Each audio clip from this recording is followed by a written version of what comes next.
FTP நேயர்களுக்கு வணக்கம். 2026 தேர்தல் களமானது மிக வெகுவாக சூடு பிடிக்க ஆரம்பித்து விட்டது. அனைத்து கட்சியினரும் ரேஸில் ஓடிக்கொண்டிருக்கிறார்கள். யார் முதலாவதாக வரப்போகிறார்கள், யார் முந்தப் போகிறார்கள் என்ற பல கேள்விகள் இருக்கிறது. இப்பொழுது அதை பற்றி பேச நம்மோடு வம்சி அவர்கள் இணைந்திருக்கிறார். வணக்கம். முதலாவதாக எப்படி இருக்கு இந்த தேர்தல் களம்? இந்த தேர்தல் களம் வந்து நம்ம ஒரு 8 மாசம் முன்னாடி உட்கார்ந்து ஒவ்வொரு தொகுதியா எப்படி அங்க தேர்தல்கள் இருந்திருக்கு, இப்போ இது கரெக்டா அன்றைக்கு சுச்சுவேஷன்ல எப்படி வச்சுன்றது பார்த்தோம். இப்போ வந்து தொகுதிகளுக்கு வந்து கூட்டணிகள் முடிவாகிவிட்டது. எந்த கட்சி எங்க போட்டியிடுதுன்னு முடிவாயிடுச்சு. ஆல்மோஸ்ட் எல்லா காங்கிரஸ், பாஜக இப்போ நம்ம பேசிட்டு இருக்க இந்த நிமிஷம் வரை அவங்க வேட்பாளர் அறிவிக்கல. ஆனா அவங்க 2 பேரை தவிர மற்ற எல்லா கட்சிகளுமே அவங்க வேட்பாளர் அறிவிச்சுட்டாங்க. அவங்க பிரச்சாரத்துக்கும் போயிட்டாங்க. இந்த 2 தேசிய கட்சிகள் மட்டும் இன்னும் அறிவிக்கல. ஸோ நம்மளால இன்னும் வெயிட் பண்ண முடியாது. இந்த காங்கிரஸ், பாஜக லிஸ்ட்ன்றதால நம்ம ஆரம்பிக்கலாம். ஃபர்ஸ்ட் நம்ம ஐடியலி நம்ம தெற்கிலிருந்து மேற்கொள்றோம் தான் நம்ம பிளான் பண்ணியிருந்தோம். கன்னியாகுமரி தான் ஆரம்பிச்சிருக்கணும். பட் ஆனா கன்னியாகுமரியில காங்கிரஸும் பாஜக போட்டியிடு தொகுதியில் ரொம்ப அதிகம்ன்றதால கன்னியாகுமரி வந்து லிஸ்ட் வந்த அப்புறம் பேசுவோம். இப்ப நம்ம வந்து தூத்துக்குடி தான் இருக்கோம். ஓகே, தூத்துக்குடி மாவட்டத்தில் எவ்வாறு இருக்கிறது கள நிலவரம்?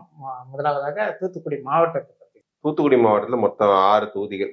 விளாத்திக்குளம், கோவில்பட்டி, தூத்துக்குடி டவுனு, அப்புறம் ஒட்டப்பிடாரம், திருச்செந்தூர், ஸ்ரீவைகுண்டம். இதுல வந்து அப்பர் விளாத்திக்குளமும் கோவில்பட்டியும் கொஞ்சம் லிங்குவிஸ்டிக் பீப்புள் கொஞ்சம் அதிகமா இருக்கு. நாயக்கர்கள், ரெட்டியார் அவங்க அதிகமா இருக்கக்கூடிய பிரிட்டது. அப்புறம் தூத்துக்குடி சிட்டியில Nadar city based constituency. Ottapidaram வந்து தேவேந்திரோட சமூகத்துக்கு வந்து ரொம்பவே எமோஷனலி அட்டாச் ஒரு கான்ஸ்டிடுவன்சி. அசம்பிளினா அது ஒட்டப்பிடாரம் தான் அப்படின்ட்டு அந்த மாதிரி தொகுதி.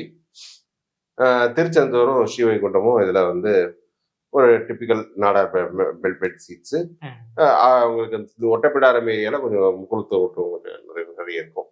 ஸோ இப்போ விளாத்திக்குளம் தான் இருப்போம். விளாத்திக்குளம் பார்த்தோம்னா இப்போ திமுக வந்து அது ட்ரெடிஷ்னலி ஸ்ட்ராங்கான சீட் கிடையாது. அது வந்து 96 தவிர மற்ற தேர்தல்கள் எல்லாமே லாஸ்ட் 40 இயர்ஸ் எல்லாமே தோத்துருக்காங்க. அப்போ 2026 ஜெயிச்சாங்க. ஓகே, அதாவது அதிமுக ஆரம்பித்த பிறகு அந்த 96 தேர்தலில் மட்டும் ஜெயிச்சிருக்காங்க. அதுக்கப்புறம் இந்த 2021 சட்டமன்ற தேர்தலில் ஜெயிச்சிருக்காங்க. ஸோ அந்த அளவுக்கு ஸ்ட்ரக்சரலி ஒரு வீக்கான ஒரு தொகுதி. ஸோ இங்க வந்து திமுக வந்து இந்த 2019 இடைத்தேர்தலில் நடந்த இடைத்தேர்தல், அந்த தினகரன் பின்னால் போன 18 எம்எல்ஏக்கள் நடந்தது, 19 இடைத்தேர்தல். அந்த இடைத்தேர்தலில் கூட திமுகவால இங்க பெருசா பெர்ஃபார்ம் பண்ண முடியல. காரணம் என்னன்னா, மார்க்கண்டேயன், இன்றைய எம்எல்ஏ மார்க்கண்டேயன் வந்து இண்டிபெண்டா கண்டெஸ்ட் பண்ணி கொஞ்சம் ஓட் ஸ்பிளிட் பண்ணியிருந்தாரு. அவராலேயே ஒரு 20,000 ஓட்டு, 30,000 ஓட்டு எடுக்கக்கூடிய கெப்பாசிட்டி. அதெல்லாம் திமுக ஓட்டு தான் பிரிச்சிருந்தார். கனிமொழிக்கு பார்லிமெண்ட் ஓட்டு போட்டு இவருக்கு அசம்பிளியில ஓட்டு போட்டாங்க. ஒரே நாள் நடந்த இடைத்தேர்தலில் அப்படி நடந்த ஓட்டிங்க. ஸோ இப்போ வந்து அதுக்கப்புறமா தான் மார்க்கண்டேயன் வந்து திமுக சேர்ந்து திமுகவுக்கு வந்து 21 பெரிய வெற்றிக்கு எடுத்துட்டு போயிட்டார். இன்னைக்கு வந்து பார்த்தோன்னா விளாத்திக்குளத்துல வந்து அதிமுக தான் கண்டெஸ்ட் பண்ணது என்டிஏல. இப்போ வந்து மார்க்கண்டேயன் வந்து ஒரு ரெட்டியார் சமூகத்தை சேர்ந்தவர். அவருக்கு எதிர்த்தா அதிமுகவில் வந்து ஆர் சத்யா என்ற ஒரு முக்குளத்தூர் கேண்டிடேட் நினைக்கிறேன் அவரு. அதுக்கு அடுத்து தாவேக்காலேருந்து பாலாஜி, அப்புறம் காசிராம் நாம் தமிழர் இருந்து. ஸோ இப்போ 2021 ரிசல்ட் படி பார்த்தோம்னா மார்க்கண்டேயன் நீங்க 54% ஓட்டுல எடுத்துட்டு அதிமுக வந்து ஸ்ட்ரக்சரலி ரொம்ப வீக்கா இருக்கு. இங்க தூத்துக்குடி மாவட்டம் முழுக்க ஸ்ட்ரக்சரலி ரொம்ப வீக்கா இருக்கு. 30% ஓட்டு எடுத்திருக்காங்க. ஸோ இன்னைக்கு வந்து அதிமுக வந்து அந்த அந்த கொஞ்சம் நாடார் ஓட்டும் கொஞ்சம் லைட்டா இருக்குன்னு நினைக்கிறேன். அதுல லிங்குவிஸ்டிக் ஓட்டு பிளஸ் இங்க தேமுதிக கூட்டணி ஒரு பெரிய ஒரு இம்பாக்ட் ஏற்படுத்தும் அப்படின்ற அந்த ஒரு அட்வான்டேஜ் இருக்கு. அந்த ஓட்டும் கொஞ்சம் திமுக வர்றதால மார்க்கண்டேயன் மீண்டும் வெற்றி பெற வாய்ப்புகள் நிறைய இருக்கு. அவர் தான் இப்போ கரெக்டா லீடிங்ல இருக்காரு. அடுத்ததாக ஒட்டப்பிடாரம் தொகுதி.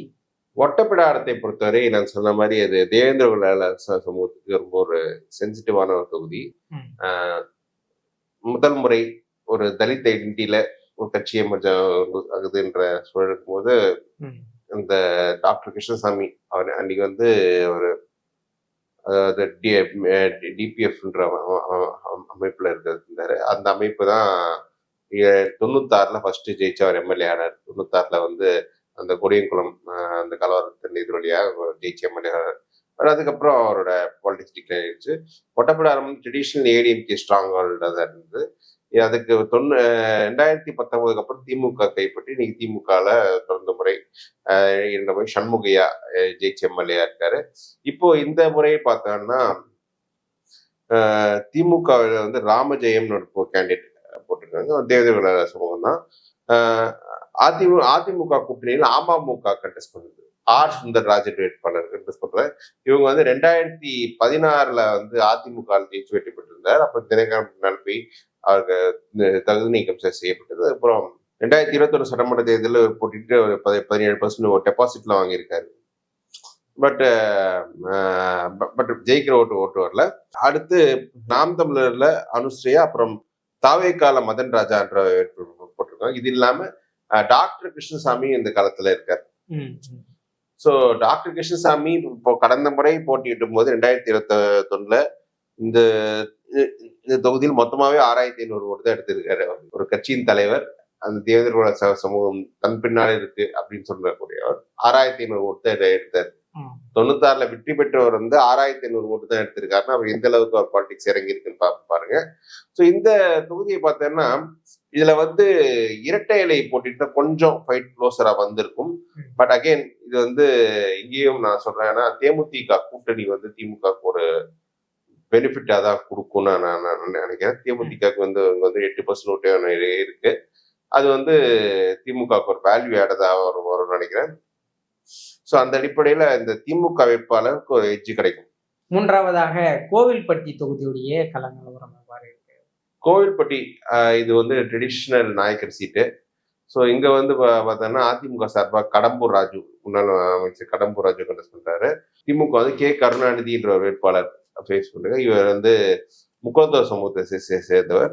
அப்புறம் நாம் தமிழரிலிருந்து பாண்டி, அப்புறம் தாவேக்கா வந்து பாலசுப்ரமணியம் என்ற வேட்பாளர் எடுத்திருக்காங்க. ஸோ இது ஒரு சென்சிட்டிவ் நாயக்கர் கான்ஸ்டியூன்சி என்றதால வந்து இங்க வந்து ஒரு நாயக்கர் அல்லாத ஒருத்தர் ஜெயிக்கிறது கொஞ்சம் கஷ்டம். நாயக்கர் பெருசு எதிர்ப்பு மற்ற சமூகங்களும் கொஞ்சம் ஓட்டு போடுவாங்க. அந்த அடிப்படையில் பார்த்தோம்னா இங்க வந்து கடம்பூர் ராஜு ஒரு இதே திமுக ஒரு நாயக்கர் கேண்டிடேட் போட்டிருந்தாங்கன்னா அவங்க இன்னும் கொஞ்சம் க்ளோஸாக ஃபைட் பண்ணிருக்கலாம். தேமுதிக ஓட்டு வந்து ஒரு அட்வான்டேஜ் தான். பட் அது வந்து ஒரு முக்குளத்தோர் வேட்பாளருக்கு எப்படி அந்த ஓட்டு போகும் அப்படின்ற அதுவும் கேள்விக்குறி தான். ஸோ இந்த தொகுதியை பொறுத்தவரை அதிமுகவை சேர்ந்த கடம்பூர் ராஜு கொஞ்சம் வர்றது வாய்ப்பு இருக்கு. திமுக பொறுத்து நாயக்கர் ஓட்டு தங்களுக்கு வந்துடும். முக்குளத்தோர் ஓட்டுகளுக்கு நம்ம டார்கெட் பண்ணி போகலாம் அப்படின்ற ஸ்ட்ராட்டஜி கூட எடுத்திருக்கலாம். பட் எது எப்படி இருந்தாலும் கடம்பூர் ராஜுக்கு அவருக்கு நல்ல வெற்றி வாய்ப்பு இருக்குன்னு நினைக்கிறேன். நாம் தமிழர் விஜய் கண்டெஸ்ட் பண்றதும் திமுக வாக்குகள் கொஞ்சம் அங்கேயும் கொஞ்சம் அடிபடும். ஏன்னா இது வந்து தூத்துக்குடி சபோபன் ஏரியாஸும் கொஞ்சம் இந்த தொகுதிகளில் வருவதுனால கொஞ்சம் படித்த வாக்காளரும் அங்கங்கே இருப்பாங்க. ஸோ கோவில்பட்டியில வந்து இவர் கடம்பூர் ராஜு ஹெடா இருக்கார். அதைத் தொடர்ந்து நான்காவதாக தூத்துக்குடி சட்டமன்ற தொகுதி, அங்க கள நிலவரம். தூத்துக்குடி சட்டமன்ற தொகுதி வந்து ஜெயலலிதா இருக்கிற வரை மாறி மாறி திமுக அதிமுக அப்படின்ற மாதிரி தான் இருந்தது. ஜெயலலிதா மறைவுக்கு பிறகு திமுக பக்கம் கொஞ்சம் சாலிடா இருந்தது. அங்க வந்து திமுக வந்து அமைச்சர் கீதா ஜீவன் கண்டெஸ்ட் பண்றாங்க. ஆப்போசிட்டா 2011ல கீதா ஜீவன் எஸ்டி செல்லப்பாண்டியன் கண்டெஸ்ட் பண்றாரு. நாம் தமிழர் கட்சி வந்து ஜேக்கப் தேவதாஸ் அபிஷேக் என்ற ஒரு வேட்பாளர் கண்டெஸ்ட் பண்றாரு, கிறிஸ்டியனாளர். இது தாவேக்கால இருந்து நடிகர் ஸ்ரீநாத் கண்டெஸ்ட் பண்றாரு. ஸோ இங்க ஸ்ரீநாத் கண்டெஸ்ட் பண்றதால கொஞ்சம் இந்த நகர்ப்புற ஓட்டர்ஸ் வந்து மேபி அவர் பக்கம் அவர் கொஞ்சம் எடுக்கலாம், அது விஜய் பேஸ்க்காக. ஸோ பிளஸ் விஜய் கொஞ்சம் கிறிஸ்டியன்றதா கொஞ்சம் நகர்ப்புற ஓட்டர்ஸ் கொஞ்சம் அவர் பக்கம் வரலாம். செல்லப்பாண்டியனுக்கு வந்து இந்த அதிமுக ஸ்ட்ரக்சரல் ஓட்டர்ஸ் கொஞ்சம் வரும். இது வந்து நாம் தமிழர் கொஞ்சம் இங்க இந்த பலவீனப்பட வாய்ப்பு, தன்னோட வாக்குகள் தாவேக்கா கொஞ்சம் போகிறது வாய்ப்பு இருக்கு. இதே இப்படிதான் கீதா ஜீவனுக்கு ஒரு நல்ல வாய்ப்பு இருக்கு. ரீசன் 2016 அப்புறம் நகர்ப்புறங்கள்ல சில ஓட்டர்ஸ் நாம் தமிழருக்கு பக்கம் போகுதுன்னு நினைக்கிறேன். விஜய்க்கு கொஞ்சம் கூடுதலாகவே அது போகும். அது பெரிய இம்பாக்ட் இருக்கும். ஒருவேளை விஜயால் திமுக ஓட்டு இங்க பிரிச்சு கீதா ஜீவனை பலவீனப்படுத்த முடியுமான்றது எனக்கு சந்தேகம் தான். So as of now Geetha Jeevan DMK வேட்பாளர். கீதா ஜீவன் கம்ஃபர்டபுளாக இருக்காங்க. ஐந்தாவதாக திருச்செந்தூர் சட்டமன்ற தொகுதியுடைய கள நிலவரம். திருச்செந்தூரை பொறுத்தவரை நம்ம ரொம்ப அதுக்கு டிஸ்கஸ் பண்ணதில்ல. அது திமுக கோட்டை தான். அனிதா ராதாகிருஷ்ணன் 2001 தொடர்ந்து ஜெயிச்சிட்டு இருக்காரு. அதிமுக இருந்து ஜெயிச்சாரு, அப்புறம் திமுக வந்து ஜெயிச்சாரு. இடைத்தேர்தல கூட ஜெயலலிதாவால் வீழ்த்த முடியல. ஸோ அந்த திருச்செந்தூரை பொறுத்தவரை அனிதா ராதாகிருஷ்ணன் தான் அங்க ஒரு லீடர். ஸோ அவருக்கு ஆதரவா எதிர்ப்பாக தான் எதிரில் வர ஓட்டை பிரிக்க தான் பல பேர் இருக்காங்க. இன்ஃபேக்ட் அனிதா ராதாகிருஷ்ணன் ஒன்றும் செய்ய முடியாது அப்படின்னு தெரிஞ்சுதான் அந்த சீட்டை வந்து பிஜேபிக்கு தட்டி விட்டாரு. பிஜேபிக்கு இதுவரை கேண்டிடேட் போடல. பட் நாம் தமிழர் வந்து ஒபிலியான்னு ஒரு கிறிஸ்டியன் நாடார் போட்டிருக்காங்க. அப்புறம் தாவேகால்ல இருந்து முருகன் ஒரு கேண்டிடேட் போட்டிருக்காங்க. ஸோ இது வந்து நம்ம இவங்க எல்லாம் ட்ரை பண்ண அனிதா ராதாகிருஷ்ணன் பக்கத்தில் வர முடியும். அனிதா ராதாகிருஷ்ணன் ஒரு பெரிய வாக்கு வித்தியாசத்தை ஜெயிக்க வாய்ப்பு நிறைய இருக்குன்னு நினைக்கிறேன். ஸோ திருச்செந்தூர்ல அனிதா ராதாகிருஷ்ணன் தான் இருக்காங்க. இறுதியாக ஸ்ரீவைகுண்டம் சட்டமன்ற தொகுதி அங்கே எவ்வாறு இருக்கிறது? ஸ்ரீவைகுண்டம் பொறுத்தவரை அது ஒரு கொஞ்சம் காங்கிரஸ் பிரசன்ஸ் இல்ல சீட் தான். அதனால திரும்ப கொடுத்துருக்காங்க காங்கிரஸ்க்கு நிறைய முறை வெற்றி பெற்றிருக்காங்க. 2001-6 கூட காங்கிரஸ் ஜெயிச்சாங்க. அதுக்கப்புறமா தான் அதிமுக எஸ்பி சண்முகன் அவங்க 2 வாட்டி ஜெயிச்சுட்டு அப்புறம் மீண்டும் காங்கிரஸ் வசம் வந்திருக்கு. ஸோ இந்த தூத்துக்குடி பொறுத்த வரைக்கும் இந்த மெயின் ரீசன் நாடார்கள் பெரிய அளவுக்கு திமுக பின்னால போறாங்க. அதை கவுண்டர் பண்ற அளவுக்கு முக்குளத்தூர் அங்க இருந்தா மட்டும்தான் அவங்களால இந்த மூமெண்ட் தடுக்க முடியும். இங்கெல்லாம் முக்குளத்தூர் இல்லாத நிச்சயமா வந்து காங்கிரஸ்க்கு ஒரு எட்ஜி கண்டிப்பா தான் இருக்கு இந்த தொகுதியை பொறுத்த வரைக்கும். அவங்கதான் இப்போ ஹெடா இருக்கு. தூத்துக்குடி மாவட்டத்தில் இருக்கக்கூடிய 6 சட்டமன்ற தொகுதிகளுடைய கள நிலவரம் பார்த்தோம். அந்த 6 சட்டமன்ற தொகுதிகள் விளாத்திக்குளம், கோவில்பட்டி, தூத்துக்குடி, ஒட்டப்பிடாரம், திருச்செந்தூர், ஸ்ரீவைகுண்டம். இதுல விளாத்திக்குளம் திமுக உறுதியா வெற்றி பெறக்கூடிய தொகுதியாகவும், கோவில்பட்டி அதிமுகவிற்கு ஒரு எட்ஜி கொடுத்திருக்கீங்க. தூத்துக்குடி திமுக வெற்றி பெறக்கூடிய தொகுதியாகவும், ஒட்டப்பிடாரம் திமுகவிற்கு ஒரு எட்ஜி கொடுத்திருக்கீங்க. திருச்செந்தூர் திமுக வெற்றி பெறக்கூடிய தொகுதியாகவும், ஸ்ரீவைகுண்டம் திமுக கூட்டணியில் இருக்கக்கூடிய காங்கிரஸ் வெற்றி பெறக்கூடிய தொகுதியாகவும் இருக்கு. தூத்துக்குடி மாவட்டத்தில் இருக்கக்கூடிய கள நிலவரங்களை பார்த்தோம். மேலும் ஒரு மாவட்டத்தில் சந்திக்கலாம்.